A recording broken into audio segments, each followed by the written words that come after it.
What's good, YouTube? It's A Course of Earth and Prophecy, and I'm back with another reaction video. This time I'm be reacting to the New York Giants owner, John Deere, and see what he has to say. I'm gonna dissect his. I'm gonna try to dissect what he is talking about, and yeah.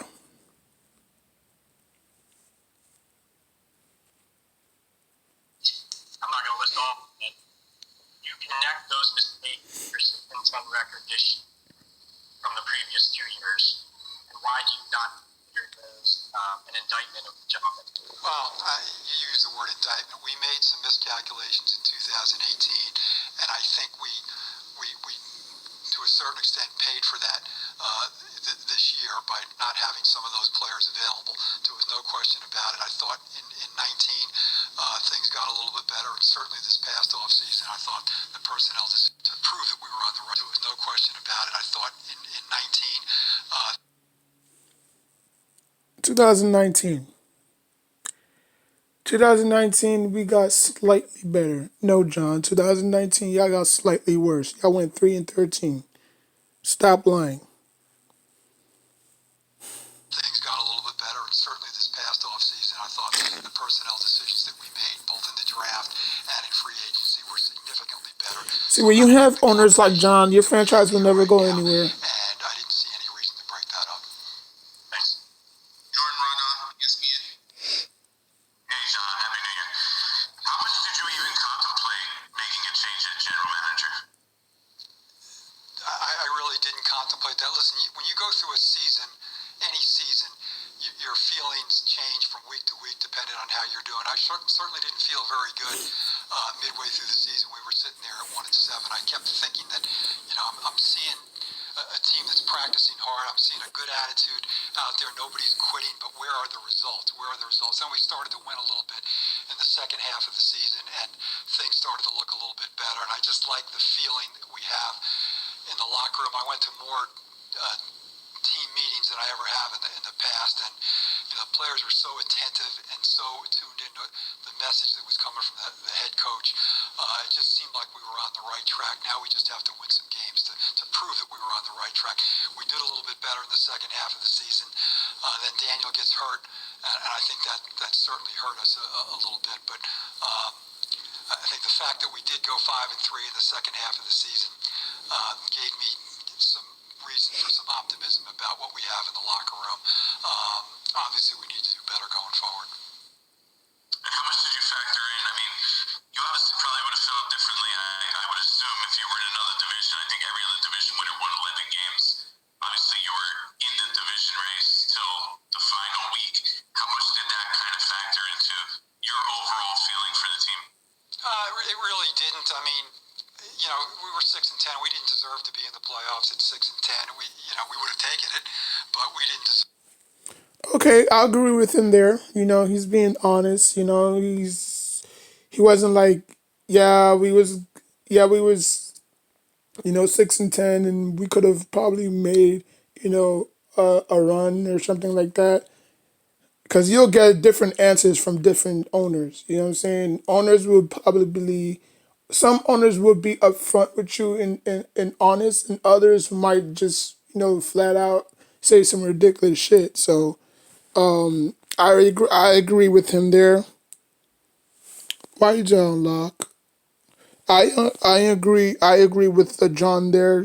Obviously he was being serious, and he was being truthful. We didn't deserve, but Giants fans want to say, oh, it's it was the Eagles' fault and this and that. Like, I already touched on the subject. The Giants have to win their own share of games. The Giants cannot count. No team should count on another team to save their career. I mean, to save their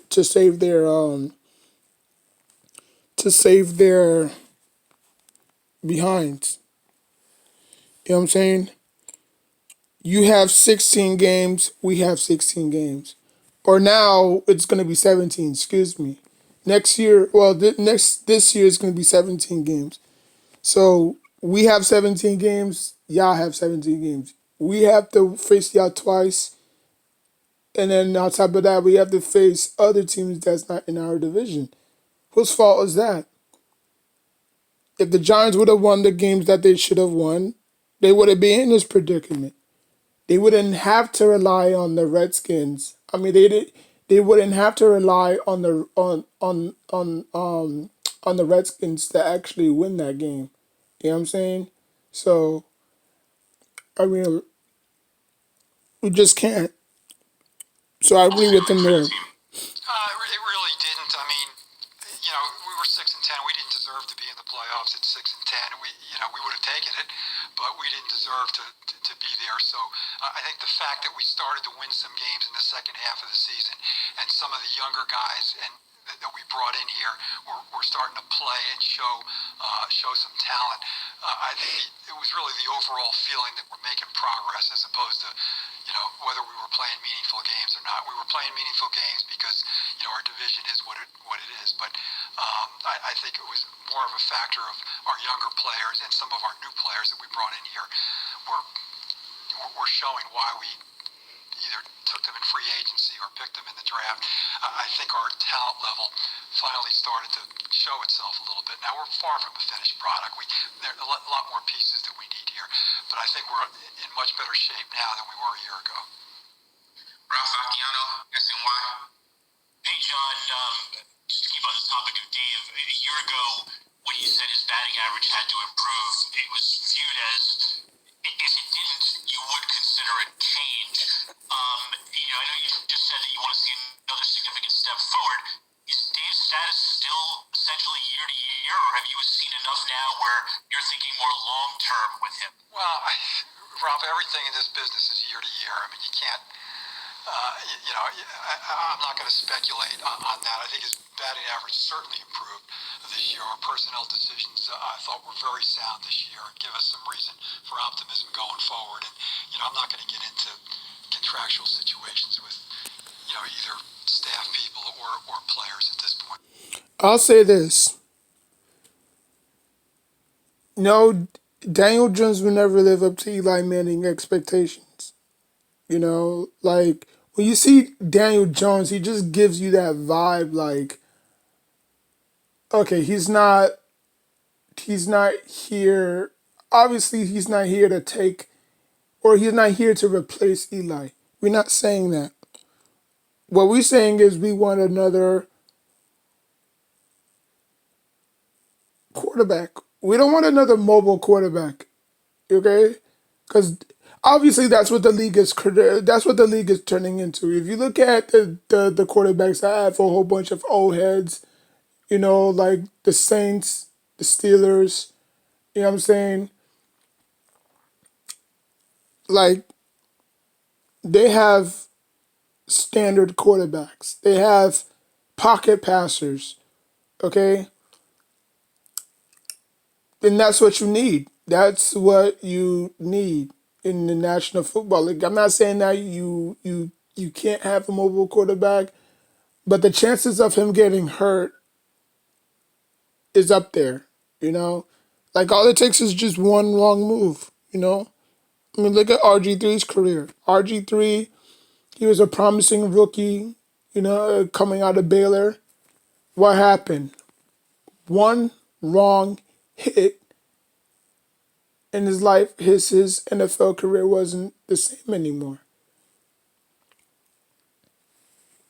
So I don't want that for Daniel Jones. Because like I said, all it takes is just one hit, one bad hit. Now, if you know how to protect yourself and slide and this and that, then yeah. But if you just recklessly running, you know, you're gonna get popped the wrong way, and your football career could get snapped just like that. You know, but Daniel Jones is not Eli Manning. I don't like Daniel Jones. I never liked the Daniel Jones. I don't know why we even picked him at the pick that we picked. You know, I mean, I thought obviously we wanted to replace Eli at the time. You know what I'm saying? but we could have gone another direction. And I still think Eli Manning could have been playing better, but it is what it is. But I mean, Given his age, and obviously retirement is coming at some point with him, is there any internal succession plan under consideration, or is that something you just put off until he actually does retire? Listen, you're always thinking about things like that, but there's nothing that I would want to comment on publicly at this point. Zach Rosenblatt, Hey, John. Obviously the defense had a pretty good season, but the offense finished, 31st in scoring, 31st in yardage. I think it was the bad. highest scoring year in NFL history. I mean, how do you feel about where the team is at in terms of that being kind of behind the curve when it comes to, being able to compete? When you rank 31st, that's nothing to be proud of, to be honest with you. That means you're bottom of the barrel. That means that you score 12 points per game, or probably 5 points per game. You know what I'm saying? Like, or you average 5 points to 12 points a game. So you don't even crack the 20 part. I mean, you don't even crack the 20 mark. That's how bad it is, you know. But there is room for improvements. I'm not saying that it's all bad, because every year different teams get better. Every year teams get better. You know, teams get better defensively or offensively. Like you could be ranked first in defense this year. You could be ranked first from like you could be ranked first in defense this year, and the next following year you could fall back like 5 spots and be ranked fifth. You know what I'm saying? Or you could be the number one offense this year and then fall like 6 slots and be ranked sixth offensively, the next following year. So it switches from time to time. Like you can never have a consistent offense. You can never have a consistent defense. The last consistent defense was obviously the Legion of Boom, you know, and that didn't necessarily pan out. So With teams. I think we certainly need to help our offense a little bit this offseason, be it in free agency, and the draft. I think we need some more pieces there. But I think, part of the problem that we had is we had a brand new offensive line with new guys playing. I'm not gonna pause it Positions. They anymore. had never played together before. We had no offseason. We had no preseason games for them to get to know each other and get the feel for playing with one another. And they struggled. You see what he said? As I said, I was not gonna pause it, but he made a very good, interesting point. Preseason for y'all, preseason may not matter because the games doesn't count. But for what he said, we didn't have preseason to get the guys to know each other. You know what I'm saying? Like they didn't have a bond. They didn't play with one another. You know? They was just thrust into the opening weekend. Like, here you go, make something out of nothing. You know what I'm saying? And football is a team game that revolves around chemistry. If you don't have chemistry, it's not gonna work. And that's why they struggled the way they struggled. That's why they went 0-5 and 0-6, you know? Because they didn't have what they needed. You know what I'm saying? But yeah,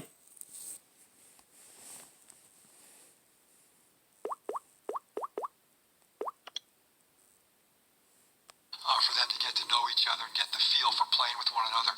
And they struggled, particularly early in the year. No yeah, question they about it. struggled. I thought they started 0-5 to play or better zero in and the second 6. half of the season. But there's no question that we need to help our offense going forward and add some more pieces, and that'll be a priority for us. Matt Lombardo, inside. Hey, John. You asked fans to be patient again after missing the playoffs 3 years in a row under Dave Gettleman. It seems like even dating back to 2018, some of those decisions Dave were Gettleman gotta short-sighted go. decisions, and some of He's the the one that's gonna bring decisions this that were made in the franchise draft, to you the only have ground. three players left each People in don't 2019. understand. How Like do you people ask was fans to be ecstatic when patient when he got resigned. I'll try to. I heard the first I part of that wasn't. question was how do I ask fans to I be never patient? liked it him. So, I you know what? still don't like him. I feel like that's He's the a only thing I schmuck. can ask him to do right now. I feel like we're making progress. I think think, given the fan mail that I've received, which tends to peak during the losing streak, and then after we win a couple of games, it tends to die down. I think most of our fans believe we're making progress. So there are always going to be fans that are going to be critical, and rightfully so. And I do believe we're making progress. I am going to ask them to be patient again. I know it's a tough ask. I know they're tired of hearing me say that, but I am sincere in the belief that we are making progress here. We'll take two more questions. Kim Jones, Tom Kennedy. Kim Jones, NFL Network. Hey, John, thank you for doing this. What was it like for you to watch your team play 14 full games without Saquon? And how do you look at decisions that are going to have to be made in the relative, near future, not immediately perhaps, but in the relative near future about his tenure with the organization? Well, I mean, it was brutal to watch him go down in week 2. He's such an important part. I'll say this about Saquon. Obviously, he's an Aquarius just like I am. So is Sterling Shepard. But Saquon Barkley, to me, is a different running back. I don't think again, coming out of Penn State wasn't known for their talent back in the day, Like you can't remember the last Penn State player to even make an impact in the NFL like that, you know? But he's very good. Saquon Barkley is top 5. If you want to put Zeke behind him or in front of him, be my guest, Because obviously Ezekiel Elliott is more durable than Saquon Barkley. We all seen that. I think he only sat out like one game in his whole entire season, but he's never gotten hurt. In Ohio State, Ohio State is a great, great, great, great school. Great players came out of that school. You know what I'm saying? Not not all year you're gonna, you know what I'm saying? Like not every single year a great a great player is gonna come out of Ohio State. You know what I'm saying? But they just produce very good talent there. And it showed. It showed. It really did. So, but Saquon Barkley is a great talent himself by himself. Uh, the Giants just need to do a better job of opening the holes and not making him lose, 5 negative yards, because that game against the Steelers, that game was bad.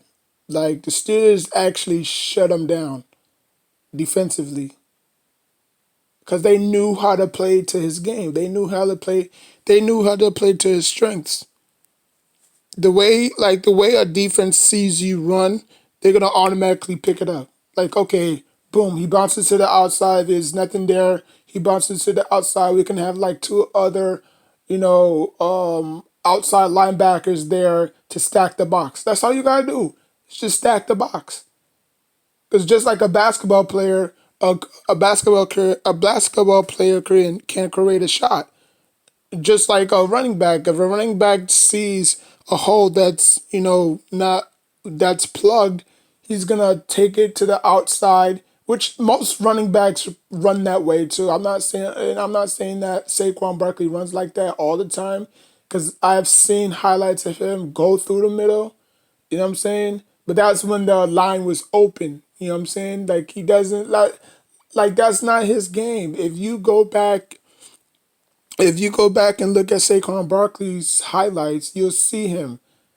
If like he runs by committee, meaning that he likes to follow his blockers. He's not one of those old school backs that creates his own run. You know what I'm saying?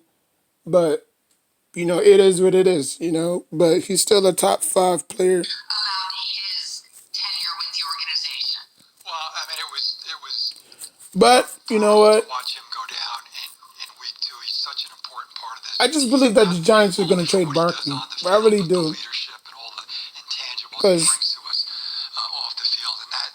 because a running back, we all seen it, right? Le'Veon Bell was a top running back. Todd Gurley, he was a top running back. You know what I'm saying? Shaden McCoy, he was probably top six running back, right? Running backs can be replaced. It don't matter how good you were as a running back, you can be replaced. So the stuff, I don't know. I don't know. But the Giants are going to be very cautious of paying him a guy. The Giants is going to be very cautious of paying Barkley. We'll see how he, reacts and recovers to this injury. And if he's the same old Barkley, then the Giants are probably going to pay him. If he's not, then the Giants are going to have to look somewhere else, you know. Was really a gut punch. And listen, I'm still happy that we have him. I think knowing him, he's going to come back stronger than ever and be a big part of this team next year. In terms of what the timetable is, it's hard to predict that. The Giants need a good running back, second running back, to complement him. Just like how Eli Manning had Jacobs and Bradshaw and Derek Ward, Earth, Wind, and Fire. But again, those were different times. So, like, we're not gonna see a three running back rotation like that.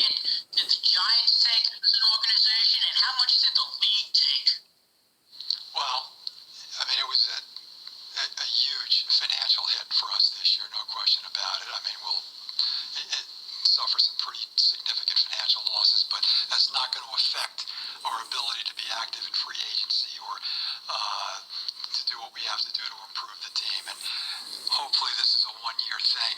And again, the Giants are not these big flashy organizations that, oh, we, like to, sign this and that, They stick by their guns and they draft what they know. Like they're not, like, look how many times Javelian Clowney was supposed to come here and he never did.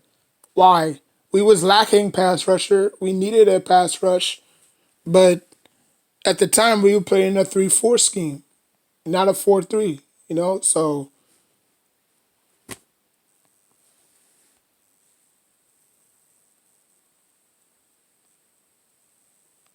So the Giants are not a team that have that throws money out to big flashy, talent. Like they get under the radar. They get under the radar type of players. Like a Blake Martinez and a James Cranberry. Players like that. They don't get these big time top free agencies that y'all see and want. You know what I'm saying? Because it never pans out. Either they get hurt or this and that. So that's what they do. So expect the Giants never to do what you want them to do. Because that's not what they're about. That's not how they run the organization. You know. To do what we have to do to improve the team, and hopefully this is a one-year thing, and that we'll be able to have fans back in the building next season. I don't think there's any guarantee about that, but we're optimistic that, particularly as these vaccines get rolled out, that people will start to feel comfortable about coming back into the building again, and that would be a big boost to our players. I know that, being able to play in front of fans again. Is there any way you have to reach out to get more money, or does that's not a problem at this point?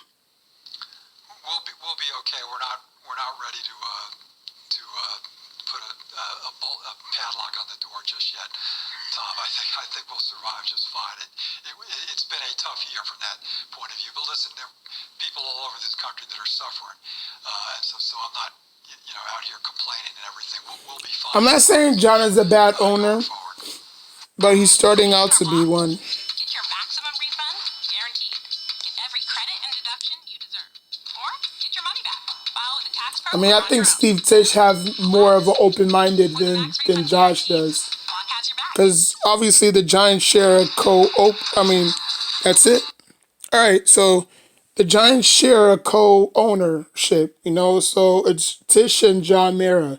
You don't necessarily have that in the National Football League where you have two owners split on a team. You know what I'm saying? But I think Tish has more of an open-minded opinion than Josh does, and you never see Tish. You know, you never see Tish because obviously Josh. I mean, not Josh, but John Mara is the primary owner of the team. You know, you just split 50-50 profit with the Tish. You know, so if John would have passed away, R.I.P. I'm not saying that, but if he were to pass away, then Tish would have get full custody of the team. You know what I'm saying? Or because I don't think I don't think John has any kids that's in their 20s. I don't even think he has any kids. Now he may have like a lot of grandkids, like ages of 6, 5, 7, 8. You know what I'm saying? But I don't think you know like his wife passed away not too long ago. So, I mean, I'm pretty sure if his wife was alive, then she would have taken over the team. She would have probably have a better open minded than he has. But I'm just saying.